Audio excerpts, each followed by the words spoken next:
This is the Rich Dad Radio Show. The good news and bad news about money. Here's Robert Kiyosaki. Hello. Robert Kiyosaki, the Rich Dad Radio Show. The good news and bad news about money.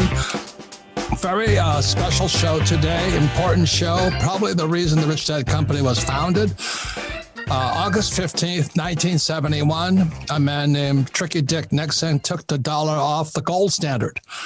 And most people didn't even remember it because he announced it during a TV show called Bonanza. So I think most people were watching Bonanza rather than Tricky Dick. And but that 1971 change, August 15th, 1971, the 50th anniversary is coming up in a few days. So I thought we'd commemorate that and explain what happened. But since I'm the oldest guy on this show, I'll give you a little history of what happened before 1971. Back in the 1950s, people didn't invest in stocks. I remember my rich dad having an employee who was playing the stock market. And Rich Dad said, that guy's a gambler. You know, back then it was a thing called the Nifty 50. And that's all he talked about was a Nifty 50.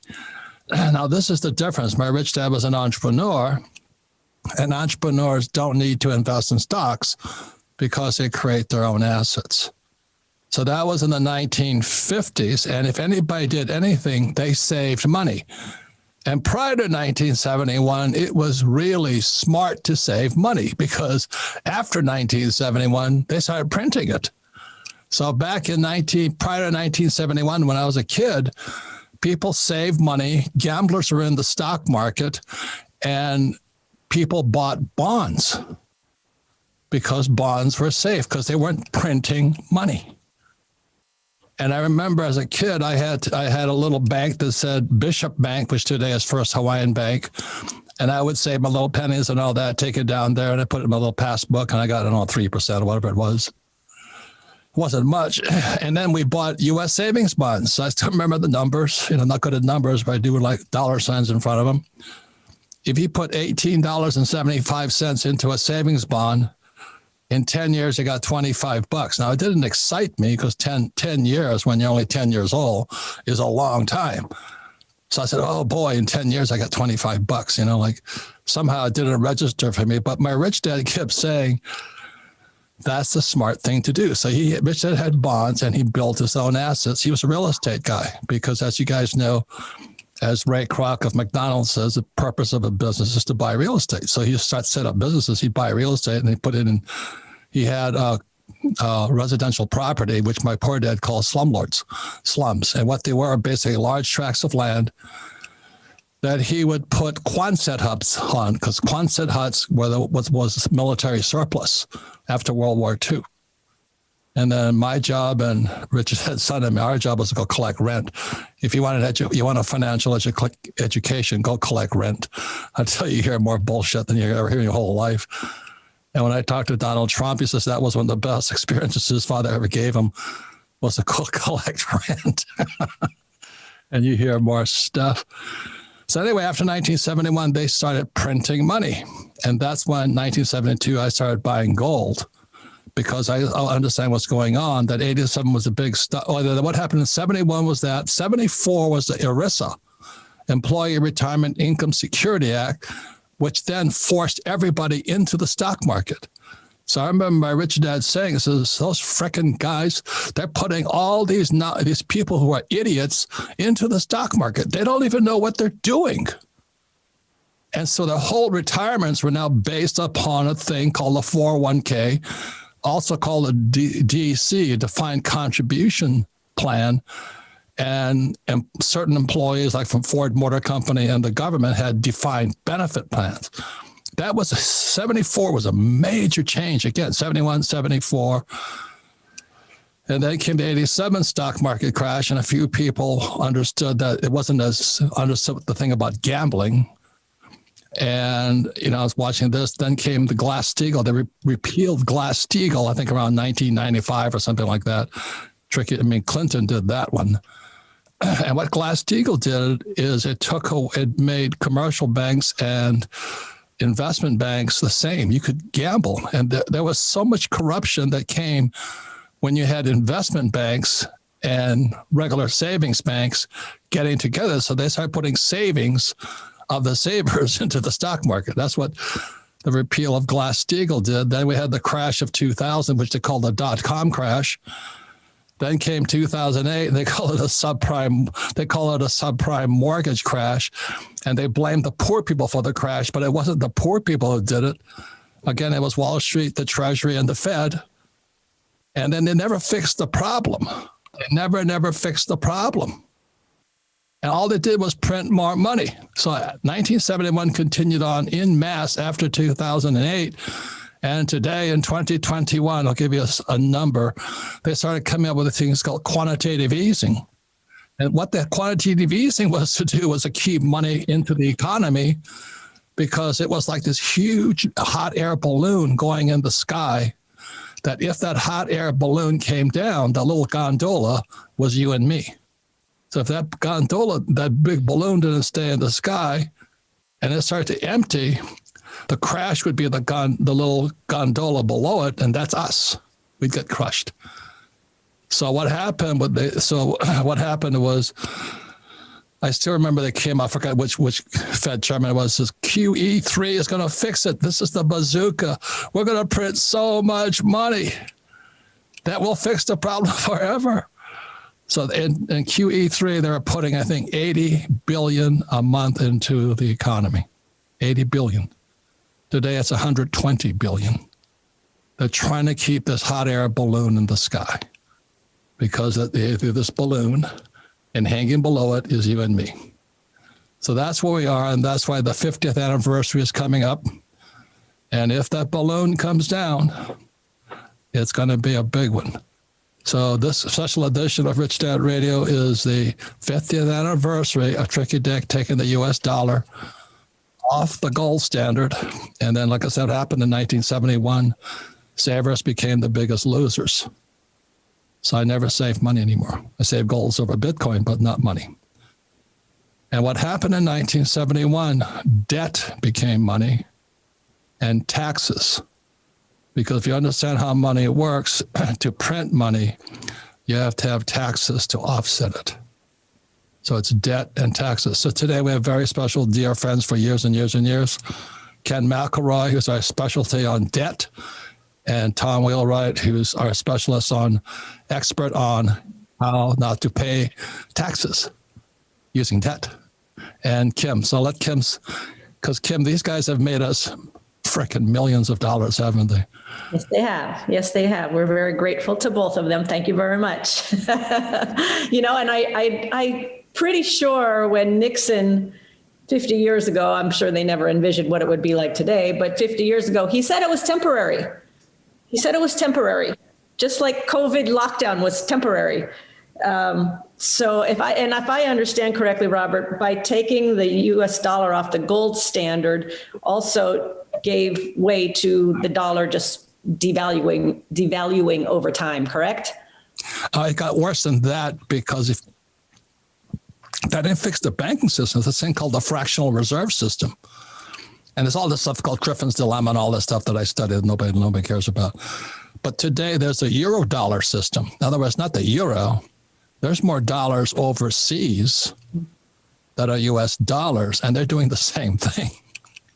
What it is it's called the fractional reserve. You save $10, they can lend out 100. That's the system. So there's more US dollars floating out there, and nobody knows how big the problem is. Something about that answers the question, but it got bigger and bigger and bigger. It's like Frankenstein's monster.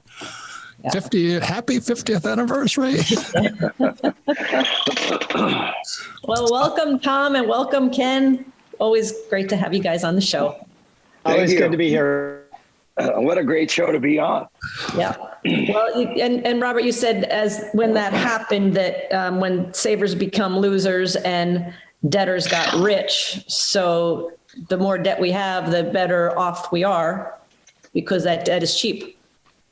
Right. I mean, what happened after 2000, I remember Kenny and I were laughing because, I was at Safeway, and the Safeway checkout girl, this is prior to 2007 or 2006, our vacancies in our apartments were going up because everybody was becoming homeowners. They could buy a house for a ninja loan, no income, no job. If they fogged a mirror, they got a house. They were just so desperate because what happened in 1971, if people stopped borrowing, it stopped. You had to have debt. So today we have student loan debt, credit card debt. Everybody wants to buy new cars and all this because debt became the engine of the economy. Tom, is that correct? Yeah, that's exactly right. And taxes are the way you pay for debt. Most people only think of debt as bad debt. They only think of it as bad. There's actually very good debt if you know what you're doing. No, but that's the key. Like Dave Ramsey says, live debt free, and I agree with him. If you're an idiot, don't borrow money. But the reason we have Kenny and Tom on Kenny's books teach you how to borrow money, and Tom's books tell you how not to pay taxes. This is the irony of it all. Is twice a year we have to call Kenny and say, Kenny, we need more debt. Kenny, why is that? Well, you said it in the intro, Robert. I mean, you kind of just skipped over it because you're so well read. But I think when you said debt became money, I think that a lot of people have a stigma around debt. It's kind of a bad word, and for many it is. Credit card debt. That's kind of what gets a lot of the media attention. But we're borrowing, as you know, from banks at 3% or less. And we already know just in the last few months, inflation is reported finally way higher than we're borrowing. So why wouldn't you borrow other people's money in the form of debt? Because you're actually, it's like taking money from people and fixing it at 3, and inflation's your friend right now. So you're crazy, as you know, to save money because your purchasing power on that money is eroding each and every month, and it's starting to show up in the numbers. And Kim and I panic when Kenny doesn't have a deal because without Kenny, we don't borrow money. So, Tom, why is that important that we borrow money? We go into debt with Kenny, Kim and I. Well, because you need assets. Building assets is how you reduce your taxes. And the more debt you have, the more assets you can acquire. So it's all about the assets. And then on top of that is that we have the assets, then 3 things kick into place: amortization, appreciation, appreciation, and they're all tax-free. That's right. That's right. So the whole system, what's happened after 1971, as I said, debtors became the winners and savers became the losers. And if you can understand that, that's why this 50th anniversary is so important. And I still hear people saying, save money. Tom, I remember as a kid, Robert, I remember as a kid when my parents paid off their house, how happy they were, because back then it made sense. They bought the house in the 50s and the 60s, the house I grew up in. I remember to this day when my dad and my mom, and they hugged in the kitchen and they were like, we paid off the house, because it meant something at the time, but that all changed. So Tom, give us the technical side or the internal revenue side on debt. Why do they want us to be in debt? Why they incentivize us? Well, so what they do is they say, look, the more assets you have, the less taxes you pay. I mean, that's rule number 1. The more assets you have, the less taxes you pay. They want, the federal government wants you to put your money into productive assets like housing, like commercial real estate, like energy, agriculture, business. All of these things are productive assets. And the more assets you have, then for every dollar of asset you buy, you get $1 deduction from your tax. So if you make $1 million, you need to borrow money so that you can buy $5 million of assets so that you can offset that $1 million of income. Otherwise, you're going to pay $400,000 on that $1 million of income. So what the government's saying is, look, if you borrow money and buy more assets, you'll pay less tax. And what's funny is about twice a year, I'm on the phone with Kenny begging, Kenny, I need more debt. Right? I mean, you have a lot of guys like that, Kenny, right? They need yeah. I mean, but I'm in the same boat as, I mean, we all are. You know, we all know that debt is your friend. You know, why wouldn't you borrow other people's money, buy real estate, and then have other people pay it off for you? And then you get the tax write-offs, you know, so you get income, plus you get the tax benefits for that. Can I add one more thing? Tom, this is it. If we sell our property, if we flip it, we have a tax consequence, don't we? If you do flipping, you do. You have regular ordinary income if you're a flipper. So if I borrow out the equity, what is that? That's not taxable because debt's not taxable. Yeah. Kim, is that what we do? That is what we do. And I wanted to say to Kenny's point, I bet there's a lot of people watching this right now that are going, oh yeah, that's good. But you know, the prices are too high today. So there's no deals out there. And we just closed on a deal, a few weeks ago. So, you know, Kim, I'm an accountant, so I always look at the numbers, and I'm going, if the money that's coming in is more than the money that's going out, who cares? No, but the other thing, there are a lot of opportunities out there, even though markets are kind of crazy right now, if you know what you're looking for. But on the 50th anniversary, I think this is really funny. Like Bezos, Branson, and all those guys are riding the rocket ships, and Kim just bought her Lear, what, 60? Right. So Tom, why was buying her own Learjet? It's not a rocket ship, but it's pretty fast. It actually is a rocket ship. So how was that a tax break for Kim? Well, you know, it's actually an asset, right? So what I've noticed about you and Kim is you guys never buy a liability. You always buy an asset. So you're always buying something that's going to produce income. Well, what the government says is, and this is true in every country, if you buy an asset that produces income, then you can write off the asset. If it doesn't produce income, you can't. So if you bought a plane and just used it for personal purposes, you wouldn't get to write that off. But because your plane makes money, you can write that off. Our plane makes money because it's in a charter fleet of a company. So it's used as a charter plane regularly. And it's exactly like the properties we buy with Kenny. They're in a rental fleet too. Yep.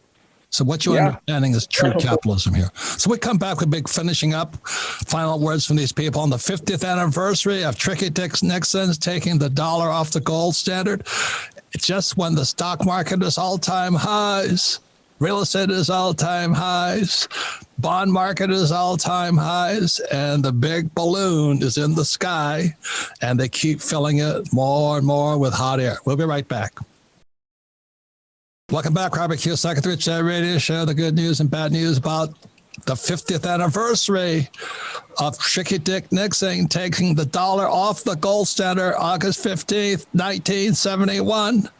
And how it changed the world. And then in 1974, everybody they were pushed into this thing called a 401k. And back in 1971, let me remind you, it was smart to save. There was a thing called the magic of compounding interest. I actually bought savings bonds because it was the smart thing to do. And my rich dad says he says people were in the stock market were gamblers. They called it the Nifty 50. Those were the big stocks at the time. And then Tricky Dick took it off the gold standard, and it just got worse and worse and worse.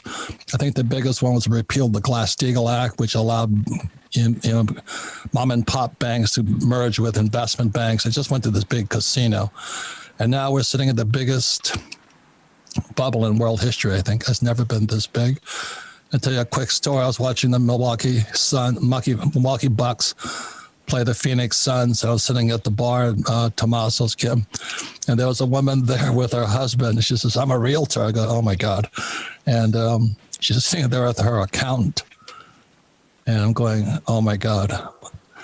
And she says, you want to buy some real estate? I said, so I pointed to our building behind Tommaso's, Kim. I said, that's real estate. That's a real investment. We've owned it for 25 years. We're never going to sell it. We don't pay taxes on it. We make a lot of money on it.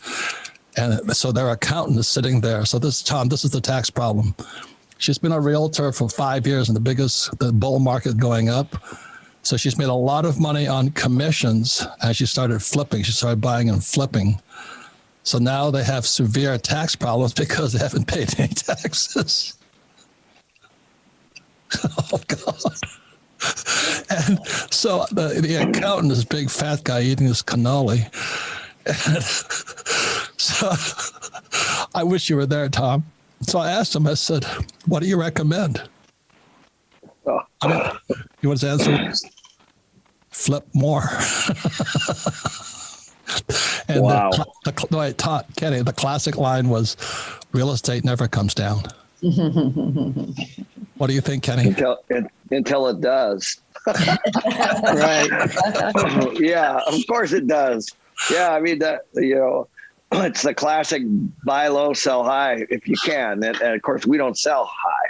We buy low, cash flow, and keep and reap. Harvest the money that the government allows. The thing, when you do it your way, you're not paying any taxes. She's got this huge tax problem because she keeps selling. She keeps realizing the income, and you hold it. And then when you refinance it, that's still the same money coming out, but you still own the asset and you're not paying any tax. So she can't get out of her tax problem because she keeps flipping, which creates more of a tax problem. Yeah, she's just creating more tax problems. She's compounding her tax problem is what she's doing, where if she would use some debt and buy some real assets, then she could eliminate her tax problem. Well, Robert, I'm having drinks. I'm not having drinks with my accountant. I'm having drinks with the broker to try to figure out what to buy, like cash flows. So Tom, I talked to the accountant. He was his cannoli. He was almost as big as his cannoli, but he says they don't know any better. That was his answer. He says I can't really advise them if they don't know any better. What would you say to that, Tom, as a accountant? Well, it's the accountant's job to educate their client. This is why we're here, right? I mean, our job is to educate, and that's the accountant's job, is to educate. So if his clients are uneducated, that's because he hasn't educated them. And my guess is he doesn't understand it, because what the great thing about debt is you not only do you get the deduction for the money you put into the asset, but you have the deduction for the money the bank puts into the asset. So, you've got this huge compounding effect to lower your taxes, where what they're doing is they're continuing to increase their taxes by flipping. Any comments there, Kim? Yeah, well, I have a question then.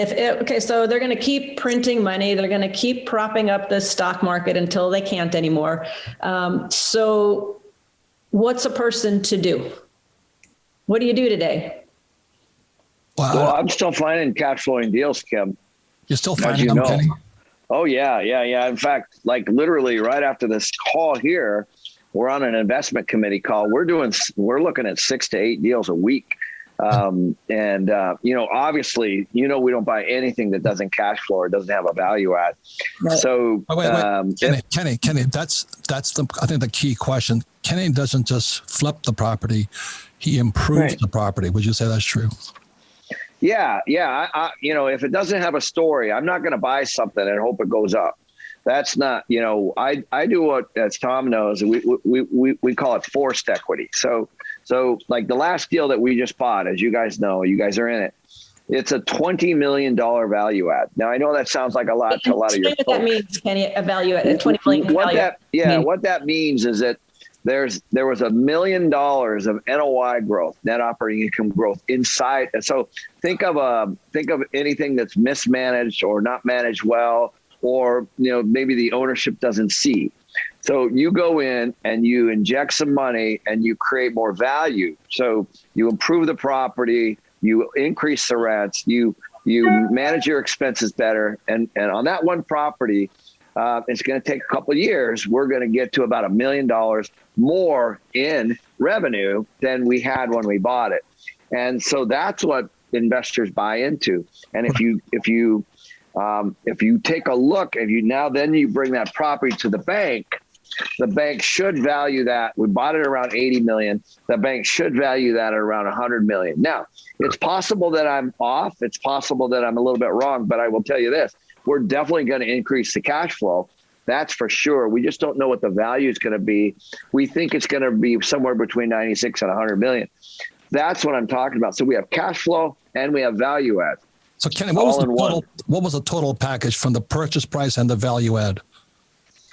So we're somewhere in the low 70s to buy both properties at 648 units, and they were next door to each other. And so we're combining operations, we're renovating the property, and then we're adding washers and dryers. So all of those things equal to about $150 to $200,000 per month in rent growth, based on our improvements in putting washers and dryers in the units. That's going to be around $1 million in additional cash flow that we hope to get somewhere after year 2. And so what happens is you then bring that back to the bank and you say, hey, we bought it, the net operating income was here, and now it's $1 million higher. What's it worth now? And then we put more debt on it.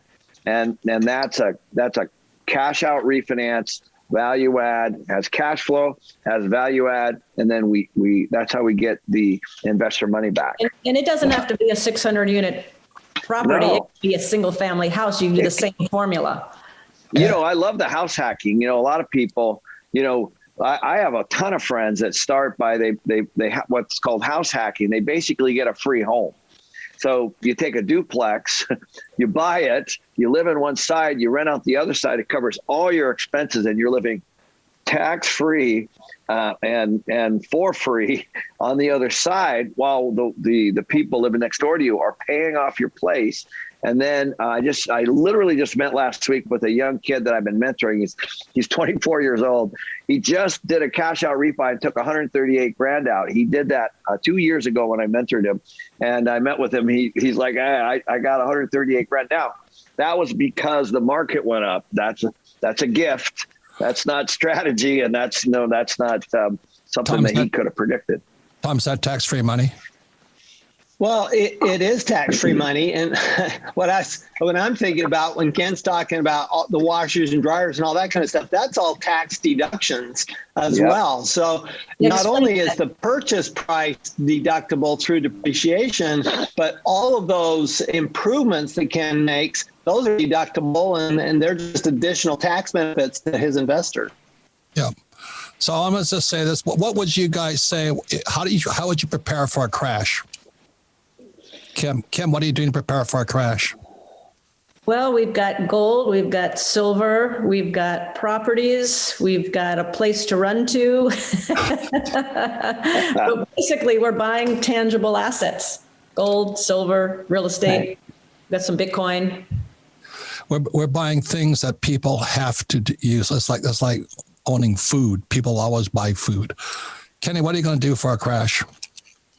Buy more. Well, there's in addition to what Kim was talking about, and of course, this is what we all talk about every single week. So, but what we're trying to do is we want to keep some dry powder or some cash to be able to buy things after they. And so, it's a fine balance of how much cash because of inflation. But I will tell you this: in every crash, people move to rentals. And so, what's going to happen in the next 3 to 5 years for sure, it's already starting, is we're moving more toward a renter nation. So whether you like it or not, rents are going to have to go up because there's only a limited supply of rentals right now, and people are going to pour out after these forbearance issues. And, all this stuff starts to correct. They're going to pour into rentals just like they did in 2008. And that's what created the rent growth. So that's happening, whether you sit back or not, or whether you're involved or not. And so we're trying to have liquidity and buy rentals in places where we think people are going to be. So wouldn't you say that Nixon did you a favor back in 1971, 50 years ago? Yeah, I would thank him if I could. So once they have to start paying their mortgages again, a lot of people are not going to be able to, correct? There's millions of people right now, Kim, and there's so much great data, like on Black Knight. There's a couple websites that house all this. So you can actually go look and say, what markets are the most severely delinquent right now on their mortgages. And by the way, Hawaii is up there. at the in the top 5, and so you can actually see which ones. Tom, what advice you had to prepare for the balloon coming down? It's like Kim said, it's all about assets, right? And then when you add a good asset, produces good cash flow. So it's, people are afraid of debt because they don't believe in the asset. If you understand the asset like Ken does, Ken and Kim do so much work learning about real estate and understanding the assets that they'll borrow all the money in the world because they're confident in the asset that you're going to continue to get cash flow. So it's real assets. It's real producing assets that always they keep going even when the market's down. One thing I want to say about what Ken was saying about rental is that the U.S. government has, for many, 50 years, they have supported the housing industry. And that is the single-family home housing industry. And they started to pull back from that. They started a number of years ago reducing the amount of mortgage interest that you could deduct on your personal residence. There's no limit on how much you can deduct if you are at a multifamily that you're renting out. And so that keeps coming down. And what that means is that there's fewer and fewer incentives to buying home. And now they're trying to make renters equal to homeowners. And so you're just going to push more people into rentals. And if it crashes, they're going to print more money, right? That's what they always do. Yeah. And one thing too, Kenny, that you said. So thank you, Tricky Dick Nixon, 50 years ago. Go ahead, Kim. One thing Kenny said another time, if you do have a home or you do have rental property, good idea to fix your interest rates, correct? Because if those interest rates go up. Yes. Yeah. One of the things now, not saying it's going to happen, but one of the tools in the Federal Reserve's toolbox is to use interest rates to hedge inflation. And we know that we have very high reported inflation, and they've hinted that they might increase rates. So you want to fix them now. Well, that's called forward guidance. The real interest rate, according to John Williams of Shadow Stacks, is 14.5. That's inflation today. But who knows if it's real or not. Final word is this, is that every bubble, like in 2008, the Safeway checkout girl gave me her card. So our neighbor, Scott Shermer, who is also a real estate guy, this guy is a mega big, he is a developer, Kenny. He builds, he takes down large tracts of lands and puts in subdivisions and all. He's in Idaho right now. He's creaming it. He says he can't believe how much money he's making. So he and I went out to dinner and I said, are you into bonds? He goes, nope. Are you into stocks? He goes, nope. See, real estate guys or real capitalists create their own assets. If you understand that, you'll understand why we're not in the stock market or the bond market and all that, although we make money off it indirectly. So I was talking about the Safeway checkout girl, and the town was booming. Arizona's booming. You can't get a, the stimmy checks are going out. People are happy. But this is the lesson. The bull in a bull market always goes up the stairs slowly, and the bear goes out the window. When it comes down fast. Or that old saying goes, well, how did I go bankrupt? Well, in 2 steps, slowly at first, then suddenly. So Scott and I can't even get into a restaurant. We have all the money in the world. We can't get in. So we go to this one restaurant right not too far from our office here, Kenny and Tom and Kim. And we walk in and everybody's in evening gowns. I went, this is Arizona. Nobody wears evening gowns, Scott looked at me and says, the end is near. Yeah, well, you guys, we're all seeing it. When people are bidding 50, 150 over list, and there's there's a massive bubble being created. There's some articles that just came out in the last few days that really indicate that we might be seeing some serious softness. Because the appraisals are not coming in even near what people are buying. Yeah. So they have to come up with the extra cash, and These should be taps on the shoulders for you guys. This is not how you buy real estate. Hey, would you send me that article? Yeah, I'll send it to you right now. So this is so much fun. It's like the bull goes up the stairs, the bear goes out the window. How did you go broke? Slowly at first, then suddenly. And I think it's coming again, and it's a good time. So we want to say thank you. Happy birthday to 1971. This is 2021. And it makes capitalists who know what they're doing very rich. So I thank Kenny and Tom, please get their books. I mean, if you really want to understand real estate, you must have Kenny's book and Tom's books because it's debt and taxes. Final word, Kim? I just want to say thank you, guys. Thank you for all you've done for Robert and myself, because we love to hang out with the smart guys, and we love to hang out with the people that are making things happen. And you've brought us a ton of success, and very grateful. Thank you. Thank you. Kenny, final words? Well, this is not going to end anytime soon. So, you guys can fight it or you can move with it. It's definitely happening. They're going to continue to print money. They're going to continue to bail people out. We're going to continue to have inflation, and you need to get into fixed rate debt if you're going to survive. Correct. Final words, Tom? Well, it really is debt and taxes. That's what make taxes go down.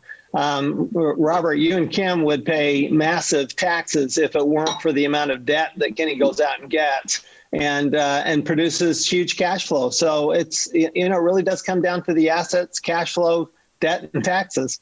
Yep. And so everybody be very careful. We're the top of a bubble.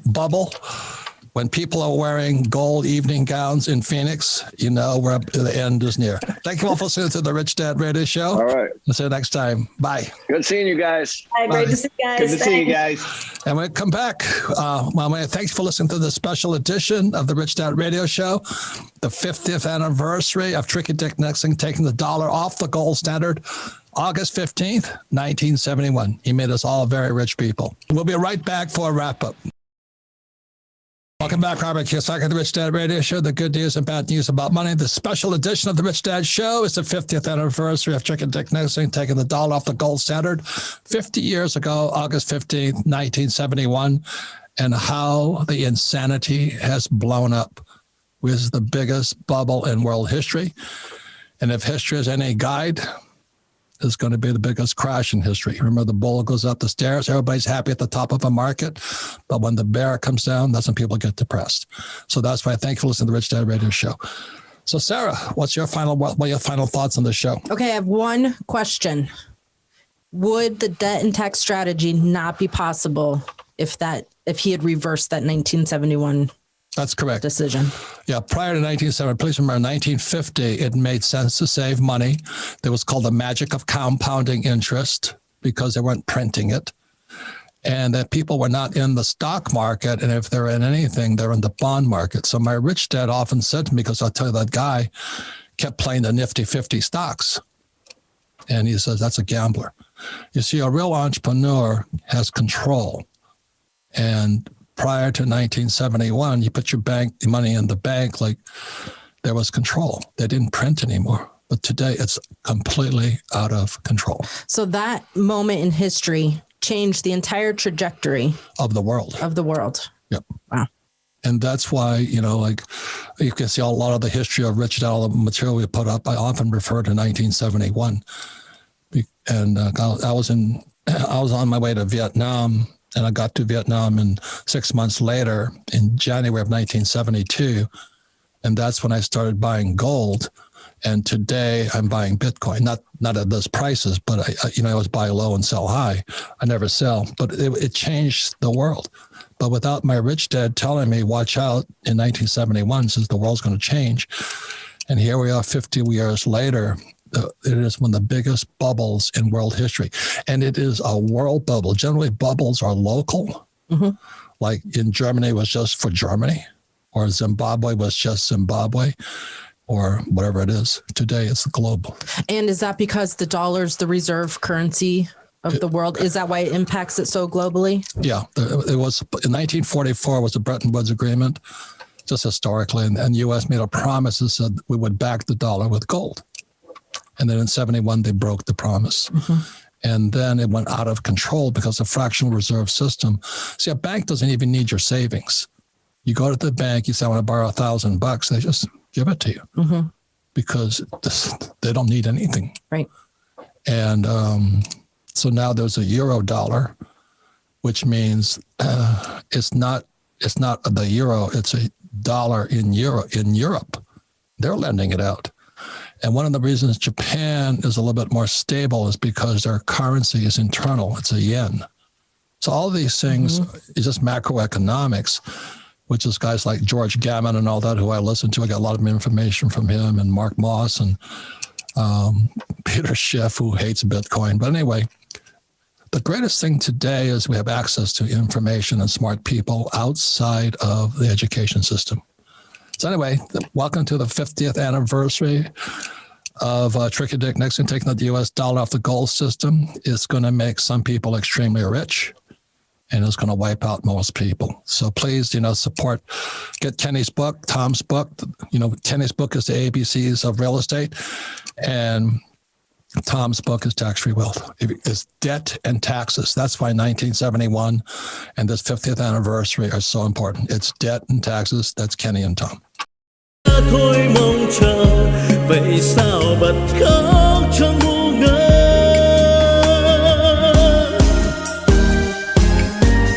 vẫn thế đây bao lâu nay em không hay chỉ một mình anh ngồi khóc nước mắt đây riêng nơi đây em không hay sự thật là anh nhớ em người giờ đã xa lời hẹn ước đâu rồi nước mắt đây rơi biết bao lâu thì khô vẫn thế đây bao đêm say em không hay từng giọt buồn sao mặn đắng nhưng lúc ấy anh loay hoay trong cơn say lại nhầm rằng em ở đây người giờ đổi thay tình mình vẫn đong đầy thế mới biết anh vẫn yêu em vì sao tìm quên chốn xưa ngày ta quen